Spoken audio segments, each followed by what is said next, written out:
நம்மளால் என்னதை தானம் பண்ண முடியும்? நம்மளோட கண், நம்மளோட இதயம், அதையும் தாண்டி போனால் கிட்னி, அப்படி இல்லைன்னா ரத்தம்.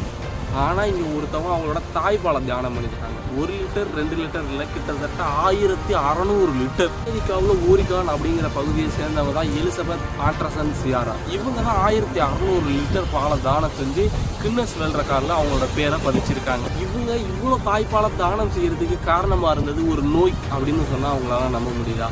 நீங்கள் நம்பித்தான் ஆகணும். ஹைப்பர் லாக்டோசன் சிண்ட்ரோம் அப்படிங்கிற நோய் இருந்ததுனால தான் இவங்களுக்கு அதிகப்படியான பால் சுரந்து பல குழந்தைகளோட பசியை போக்கியிருக்காங்க. இந்த நோய் இருக்கிறவங்களுக்கு ஒரு நாளைக்கு 6லேருந்து 7 லிட்டர் வரையும் பால் சுரக்கும் அப்படின்னு சொல்லப்படுது. சராசரி மனுஷனுக்கு சுரக்கக்கூடிய பாலின் அளவை விட கிட்டத்தட்ட 8லேருந்து 10 மடங்கு அதிகமாக. 2015 பிப்ரவரி 20ஆம் தேதியிலிருந்து 2018 ஜூன் 20ஆம் தேதி வரைக்கும் இவங்க 1599.68 லிட்டர் அவங்களோட தாய்ப்பாலை தியானம் பண்ணி